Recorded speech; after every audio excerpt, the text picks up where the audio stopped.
What's up, guys? Welcome to another episode of NHBWR, No Holds Barred Wrestling Radio Podcast. I'm your host, Kyle, alone in the studio today again. I'm just going to jump right into it. The Fastlane preview, guys. Fastlane is this coming Sunday, February 22nd. Should be good. At first, it looked kind of shitty. I mean, the WWE wasn't really giving us anything for the pay-per-view, but now that stuff is turning around, it actually looks pretty good. The WWE title match, this is my prediction, I guess. I think it's going to end in a no contest. Here's why. I say either Lesnar or Seth Rollins interferes in this match, causing a double DQ and a draw. But before that, maybe putting on a pretty good match, almost like them giving each other both like 3 finishers each, and then one of them interferes. And then the next night on Raw, they set up the triple threat match at WrestleMania. So that's my prediction. I'm going with that they're going to have another triple threat match at WrestleMania for the title, and it's either going to be Lesnar or Rollins interfering in the match. It only makes sense that I'm leaning more towards Lesnar, because where has Lesnar been the last couple of weeks in pertaining to Daniel Bryan and Roman Reigns? Like, they're not mentioning him really. I mean, other than like whoever wins that match is going to face him, but I see him interfering in that match and having a part in it, and yeah, that's what's going to happen, guys. Moving on, Cena and Rusev. I think that match is going to end in disqualification as well. I don't see Cena winning the title this early before WrestleMania. I think that's going to end somehow, maybe Lana interfering or something, and then they are going to have their title rematch at WrestleMania, and Cena is going to win the title at WrestleMania. Again, to me, that makes sense. Having Cena looking stronger on a bigger stage like WrestleMania, winning the U.S. title. You got to keep Cena in that top spot. So why win the title at a new pay-per-view that's minor? It's the go-home pay-per-view for the biggest pay-per-view of the year. Why not just have him win it at WrestleMania? So that's my guess, and that's my prediction on that match. Moving on to the Divas title match. I think it's going to be Paige. We've seen enough of this stupid Bellas and Total Divas shit for the last couple of months, so I think Paige is going to win the title. She's getting a lot of momentum right now, and here's another side prediction to that match. I'm saying AJ Lee returns. Like, where has she been? I know she's recovering from injury, but there's been less said about her lately, so I'm thinking she's going to get involved in this match some way, and it's going to set up for Paige versus AJ Lee at WrestleMania for the Divas title, which would be an unreal match to watch. I really hope WWE does this and ends up being like that, and that's my prediction for that. I can't see any other way to have a Divas title match at WrestleMania unless they're going to do the stupid like Battle Royal crap that they usually do over every other year. But this Divas title match needs to be done. WWE, don't fuck up. Please get this done. Moving on, I have Ambrose winning the IC title. He's been getting a little shit ton of momentum the last couple of weeks, and Wade Barrett's been hanging on that IC title for too long and doing shit all with it. So if he's not going to be like wrestling full time with it and defending it, then I say give it to Ambrose, and he can do something with the IC title. Just give it back to him. I see it being a clean match at Fastlane, and Dean Ambrose winning it, maybe in 15, maybe 10-minute match actually. But yeah, I see Ambrose winning it, and for WrestleMania, I have no idea. I can't think of anything right now to have the IC title in the picture at WrestleMania. What should happen is it should be in like a ladder match sort of deal, like 6 superstars. I don't really want to see a battle royal because I've seen enough of that shit the last couple months. I say ladder match. Like, bring back the ladder match at WrestleMania. We used to love that. All the Money in the Bank ladder matches at WrestleMania. It was part of the reason why you watched WrestleMania. So I think they should put the IC title in a ladder match, give the fans something to look forward to at WrestleMania as well.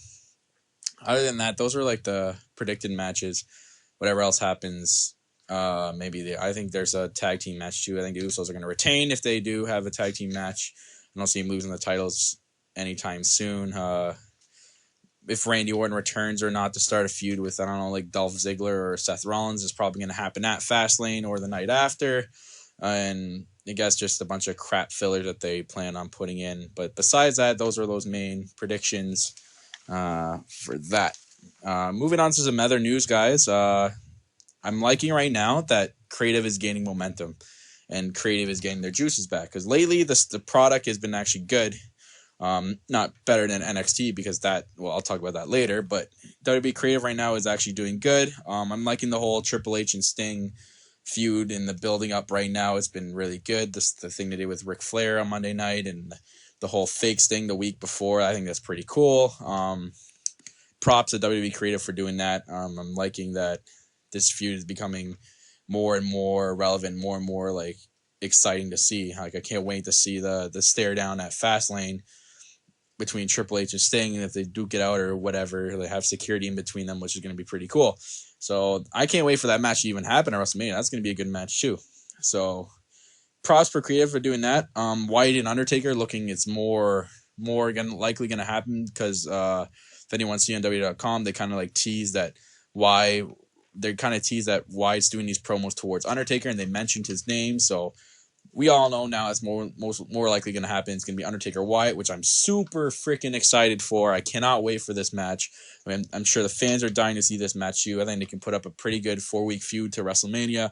Hoping it starts at Fastlane. We don't have to wait till Raw. So props on Creative on the crap they're doing for that feud.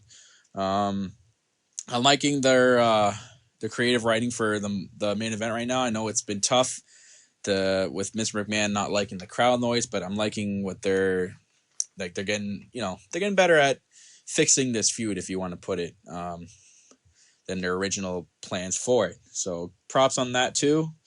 Props on making John Cena look good in the U.S. title picture, and it's not just going to be pushed under the rug kind of thing. I'm liking it has every time like John Cena comes out and he's like talking to Rusev, like the crowd's getting into it with the USA chants, and it's getting a lot of hype, and Cena's getting like he's still getting his boos, but you know what? I'm gonna have to go for Cena in this one. Like I'm hoping Cena wins US title. It's a rare occasion that I cheer for John Cena, but I'm gonna have to cheer for him on this one, and I'm liking the momentum they're giving to Ambrose and pushing him. I love it. Ambrose is looking stronger and stronger every week. Again, like I think he's gonna win the IC title, which is good for him. So yeah. Props to Creative the last couple weeks. I'm glad to see what they're doing with the current product. On to some other news, guys. Samoa Joe been released from TNA. He's parted ways with them. I'm hoping WWE grabs him in an instant. I'm sure they've probably already talked to his agent or talked to him directly right after he got released. I'm hoping they get him. Maybe do some feuds in NXT, or maybe he can crack the main roster depending on what they have for him. But I'm hoping they sign him. Samoa Joe would be an unreal addition to the roster. Even in NXT, I could see them feuding with a lot of good people there. So WWE, get on that. Get Samoa Joe. That's an unreal signing. So we'll see what happens there. You know, he might be retiring. Who knows? We'll have to tune in the next couple of weeks to see what Samoa Joe has to say. The tag team division, guys. It looks like it's being revised a little bit. As you've seen, the Rhodes brothers are dying out. We have Mizdow dying out with his tag team. And we have the new ones coming up and looking stronger and stronger. And it looks like they're revising the tag team division. Like, I mean, they just brought back the Primetime Players. We got Lucha Dragons on the way up. We just have the Ascension. And, like, you're getting all these tag teams back that look so good and can put on such a good feud. I'm liking that WWE is revising the tag team division. I really wish they'd revise the Cruiserweight division, in all honesty. Like, that was a sick division to watch back in the day. But I'm liking that the tag team division is getting a little bit of revise right now. So we'll see how it goes with that. Onto some last bit of news. If you guys didn't watch it, I suggest you go fucking watch it right now. NXT Rival was unreal. Holy crap. That was probably the best NXT pay-per-view I've seen so far. A lot of good matches. Finn Balor looking unreal. Kevin Owens. Oh, just the whole pay-per-view was unreal. The Divas look incredible.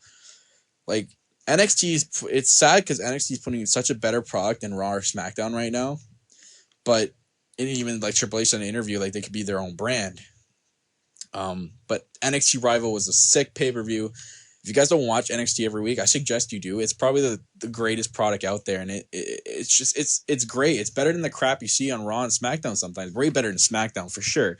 SmackDown's horrendous, but NXT Arrival was sick. I'm waiting to see what they're doing WrestleMania with the NXT superstars, whether we see the NXT match at WrestleMania.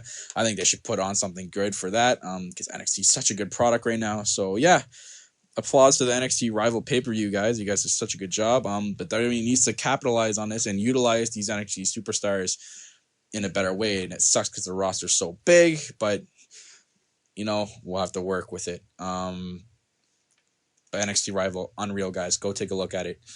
But besides that, guys, Fastlane's this Sunday. Hoping to have my co-host with me for the next podcast, and it'll be our review of Fastlane and our thoughts going into WrestleMania, guys. So I'm your host, Kyle. I'm out.